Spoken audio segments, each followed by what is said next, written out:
All right. Thank y'all for coming out. We have had a development in the missing person case in Navarre. First off, I'm joined by Mark Alderman from the State Attorney's Office.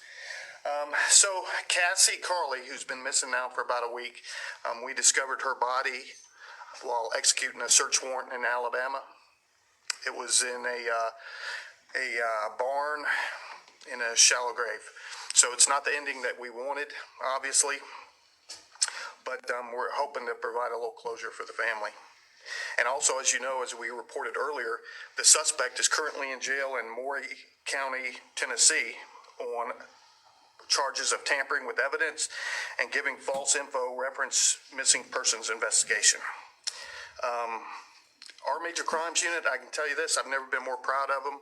They've served multiple search warrants in multiple states, traveled over 1,500 miles in a week searching for evidence in reference to this crime. So I want to thank them, but I also want to thank L.T.L, FBI, Fish and Wildlife, Tennessee Highway Patrol, Tennessee Bureau of Investigation, Alabama Investigation Division, St. Clair County, SO, Alabama, Springfield PD, Alabama, Walton County, Bay County, and Okaloosa County, for their assistance. That tells you how far out this went. We're just proud that we've got this guy in custody. Obviously, more charges will be pending, depending on the autopsy, which will occur tomorrow morning. If you have any questions in reference to extradition or charges that will be pending on him, I'll defer to the state attorney. So do you have questions? Yes. Do you guys know how she was killed? No. The autopsy will reveal that tomorrow, hopefully. Has he been cooperative with this investigation? Absolutely not. No. What was the tip, or what was the information that led you guys to this place in Alabama? Are you guys revealing where she was found exactly? Or? No, and we're not revealing how we found that location either right now. So you got to remember it's an ongoing investigation. So we can just tell you that we had information that led us to that place. We got a search warrant and we discovered the body. I'm sorry, you may have said her body was found overnight or this morning? Or? It was found yesterday evening. Is the shed connected at all to Mr. Spanevelo? It is in a roundabout way, but we can't get into that either. But he does have a connection to the property. Are you able to say if the body was found like out in the open or covered or anything like that? No, a shallow grave. Regarding the previous charges, can you get it all into what evidence he tampered with and what evidence he might have destroyed? Yeah, it was in reference to the victim's phone. He took her phone and basically got rid of it. So. Were you guys able to ever locate the phone? Yes. Yes. Okay. Where? We're not going to go into that one. And how did he lie to investigators? What did he lie about? He lied a couple of times actually in different scenarios. But what was the exact thing? We just uncovered clear and convincing evidence that the information he gave us was materially false. Yeah. That we were able to confirm. How did police encounter him yesterday? Was this during a traffic stop or? Yeah, actually our detectives went to Tennessee and got with the Tennessee Highway Patrol and Tennessee Bureau of Investigations, and they did surveillance, found him, and took him down on a traffic stop and arrested him. So obviously Thursday when you guys had the other press conference, it was clear that he was a suspect or a person of interest. You guys were keeping tabs on him. Right. And do you feel like he was on the move and a flight risk? Do you think he was trying to leave or hide or? Well, I can't speak for his thought process. I can tell you this, he was totally uncooperative. He never cooperated at all with us. And that goes a long way. I mean, you think about it, it's your baby's mother and she's missing and you're not going to cooperate with authorities. That's kind of telltale. At this point, you may have said it, but the child, where is she? And I know she's safe, but is she back with family or is she still in custody? Not yet, but we're working on that as we speak. But yeah, she's been checked on by the Tennessee Department of Children and Families, and she's safe. I know you said he wasn't cooperative. Is he speaking now that her remains have been discovered? No, all he said was lawyer. That's all he said. And does he have any known criminal history with this department or any other that you know of? Not that I'm aware of, no. In terms of extradition, when can we expect him back here, or is he fighting that? Mark? Obviously, he's in Tennessee right now. We will know very shortly as to whether he's going to waive extradition.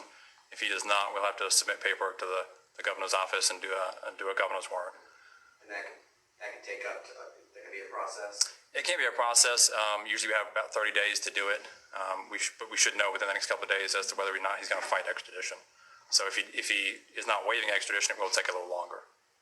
But it's a pretty routine process going through the governor's office. And at what point will he, I know you said the charges will obviously be upgraded. Will it be once he gets back here, or it could be before then? At this point, as the sheriff said, the autopsy is likely going to be tomorrow, which will reveal a great deal more.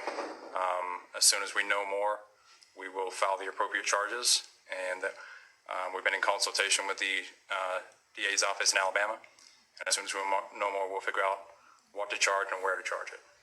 Do you guys believe he acted alone? Yes. Yes. Was he alone at the time of his arrest yesterday? Yes, he was. Yeah. And, you know, as for extradition, when you say, will he waive extradition? You know, since we've been dealing with him, he's been acting like a dirtbag. I don't see that changing, so I'm sure there'll be an extradition process. So. Do you have any history of Cassie complaining about him or any domestic incident history involving the pair? I was told by somebody that she had applied for a DVI before. But I don't have specifics. I don't.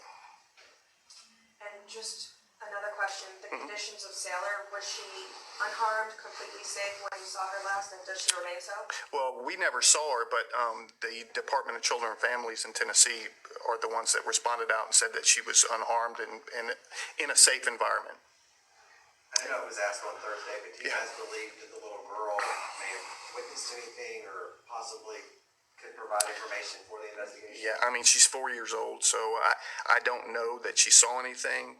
We don't have that information yet, but, you know, her being 4 years old, I don't know how much info we could actually get out of her. Did someone from your sheriff's department notify the family, and if so, how did that go? Was that in person? Yeah, in person, I did it this morning, so, How did that go? well, as you would expect it to.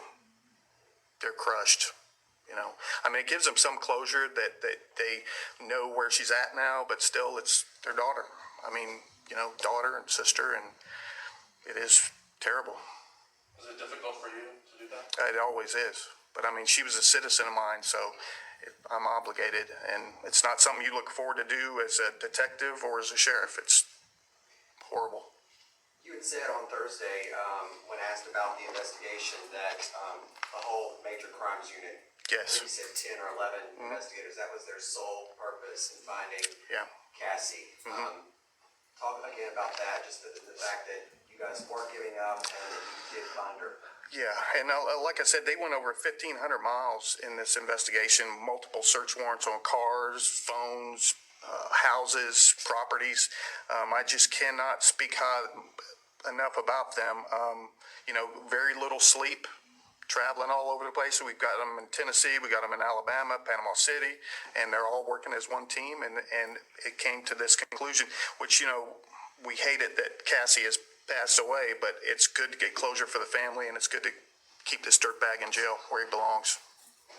Since her remains were found in Alabama, are all these agencies still going to be with the investigation, or is it kind of just... Well, yeah, they're still helping us, and they've been a great help. Like, you know, up in Tennessee where the truck is, they're taking care of forensics up there, and they're helping us with that. And of course, the FBI and L.T.L are great at offering their services as well. So it's kind of a team effort here.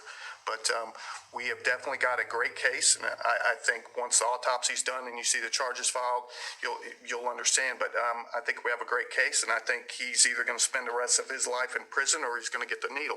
So hopefully the needle.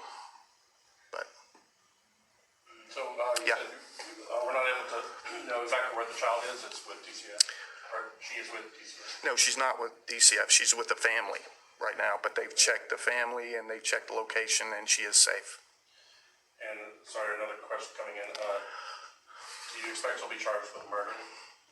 Well, I'm not going to speak for the state attorney. They're the only ones that can charge somebody with murder. But after looking at what I've seen evidence-wise, I think it's, yeah, definitely.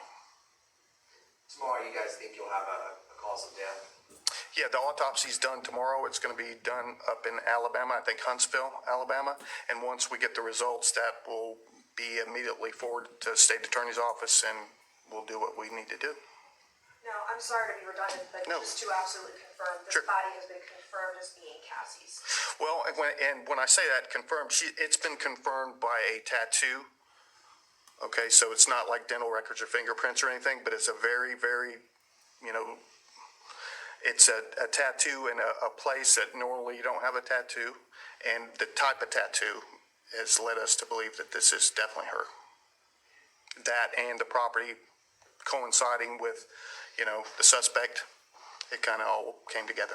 The family haven't identified her yet, or have they? No, the family didn't identify her. Detectives on scene identified her via the tattoo and the information the family gave us. So that's how she got identified.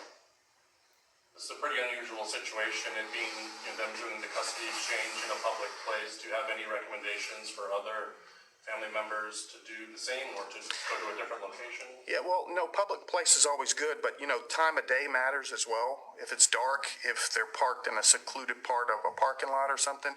And when I say do your exchange in public, I'm thinking, 4 o'clock in the afternoon at a Walmart parking lot, broad daylight, that kind of thing. That's what we mean when we say in public.